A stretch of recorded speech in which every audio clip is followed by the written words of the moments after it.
बंगाल की सियासत में ऐतिहासिक जीत के बाद अब यूपी में भी बयानबाजी तेज हो गई है। गाजीपुर से एक बड़ा राजनीतिक रिएक्शन सामने आया है, जहां अवामी पिछड़ा पार्टी के संस्थापक जिलानी भाई ने विपक्ष पर सीधा हमला बोला है। नमस्कार, आप देख रहे हैं नेशन आप समाचार, मैं हूं आपके साथ शुभी शुक्ला। देखिए हमारी ये विशेष रिपोर्ट। गाजीपुर जनपद के मोहम्मदाबाद स्थित अवामी पिछड़ा पार्टी के कार्यालय पर आयोजित एक पत्रकार वार्ता के दौरान पार्टी के संस्थापक जिलानी भाई ने पश्चिम बंगाल में भारतीय जनता पार्टी की ऐतिहासिक जीत को लेकर बड़ा बयान दिया है। जिलानी भाई ने अपने संबोधन में राजनीति और खेती की तुलना करते हुए कहा कि दोनों ही क्षेत्र मेहनत और सच्चाई पर आधारित होते हैं। अगर कोई भी व्यक्ति पूरी ईमानदारी और लगन के साथ काम करता है तो सफलता निश्चित रूप से मिलती है। उन्होंने आगे कहा कि बंगाल में बीजेपी को जो कामयाबी मिली है उसके पीछे सबसे बड़ा कारण विपक्ष के नेताओं का रवैया है। उनके मुताबिक जनता विपक्ष के व्यवहार और नीतियों से पूरी तरह से ऊब चुकी थी, जिसके चलते लोगों ने बदलाव का मन बना लिया। जिलानी भाई ने कहा कि जनता अब केवल वादों से नहीं बल्कि काम से प्रभावित होती है। उन्होंने इशारों में विपक्ष पर आरोप लगाया। उन्होंने जनता के मुद्दों को नजरअंदाज किया, जिसका परिणाम उन्हें चुनाव के हार के रूप में भुगतना पड़ा। इस दौरान उन्होंने यह भी कहा कि राजनीति में जनता का विश्वास सबसे बड़ी पूंजी होता है और जो नेता इस विश्वास को बनाए रखता है वही लंबे समय तक टिक पाता है। उन्होंने कार्यकर्ताओं से भी अपील की है कि वे जनता के बीच जाकर उनकी समस्याओं को समझें और उनके समाधान के लिए ईमानदारी से काम करें। पत्रकार वार्ता के दौरान जिलानी भाई ने यह भी स्पष्ट किया कि उनकी पार्टी हमेशा जमीनी मुद्दों को प्राथमिकता देती है और आम लोगों की आवाज उठाने के लिए प्रतिबद्ध है। परिचय बताइए। जिलानी भाई अवामी पिछड़ा पार्टी के संस्थापक। बंगाल में बीजेपी की ऐतिहासिक जो जीत हुई है, इसे लेकर क्या बताना चाहेंगे आप? देखिए, बंगाल हो या 5 राज्य में जो जीत हुआ है, सत्ता से परेशान होकर जीत हुई है।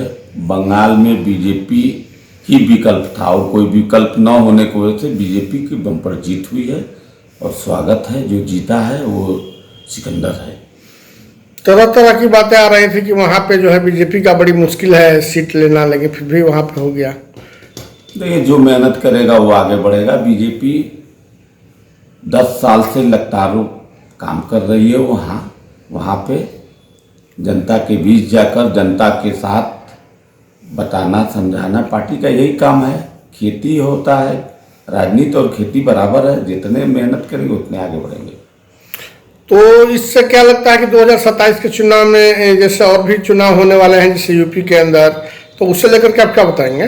देखिए, यूपी और बंगाल में बीजेपी का सरकार नहीं था, लेफ्ट का सरकार था और बहुत पहले कांग्रेस की सरकार था।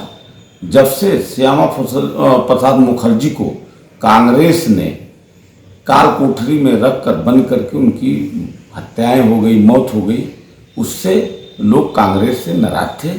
वामपंथ की सरकार बनी और वामपंथ ही में से कांग्रेस से निकलकर तृणमूल कांग्रेस बनाई थी। वो कांग्रेस छोड़कर तृणमूल कांग्रेस के साथ वामपंथ छोड़कर हो गए।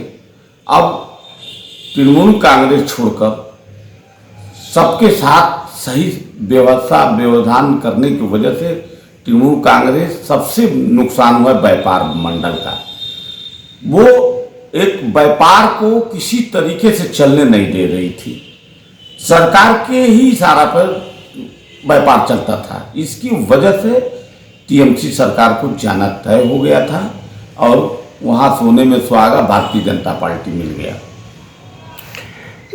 अवामी पिछड़ा पार्टी का रोल क्या रहेगा 2027 चुनाव को लेकर के, क्या तैयारियां हैं? 2027 में पिछड़ा सरकार बनेगा। अवामी पिछड़ा पार्टी ने तय कर लिया है कि दलित आदिवासी ही उत्तर प्रदेश के मुख्यमंत्री बनेंगे। जनता में आपको क्या संदेश? जनता तो तय कर लिया है कि पासमादा हिंदू और पासमादा मुसलमान सभी की साथ है। सब लोग इस बार अब की बार पिछड़ा सरकार अवामी पिछड़ा पार्टी का मानना है और उत्तर प्रदेश सरकार जनता का भी मानना है। पसमादा की बात कर रहे हैं तो पसमादा का मतलब क्या होता है? पसमादा समाज तो हर में होता है। पसमादा मिस यही होता है कि जिस समाज में, जिस धर्म में, जिस जात में कमजोर वर्ग होते हैं उन्हीं को पसमादा कहा जाता है। जो पीछे रहते हैं, छूट चुके थे, जो निचले पौधान पे खड़े हैं, उन्हीं को पसमादा कहा जाता है। कमजोर वर्ग जो होता है उन्हीं को पसमादा कहा जाता है। तो इस चुनाव को लेकर के 2027 जो चुनाव है उससे लेकर के आपको जनता में क्या आप संदेश देना चाहेंगे? अभी कर्नाटका में देखे हैं, एक नया भूचाल आया था और सबके हाथी में सबको, हर राजनीतिक पार्टी को उड़ा कर लेकर चला गया और वो अपने दम पे सरकार आज बनाने जा रहा है कर्नाटक में। उसी तरह से 2027 में एक नया हवा बहेगा और अवामी पिछड़ा पार्टी की ही सरकार बनेगा गठबंधन से। जय हिंद, जय भारत। कुल मिलाकर बंगाल की जीत को लेकर गाजीपुर में भी सियासी गर्मी तेज हो गई है और आने वाले समय में इस पर और भी राजनीतिक प्रतिक्रियाएं सामने आने की संभावना है। तब तक के लिए जुड़े रहिए हमारे साथ और देखते रहिए नेशन ऐप समाचार।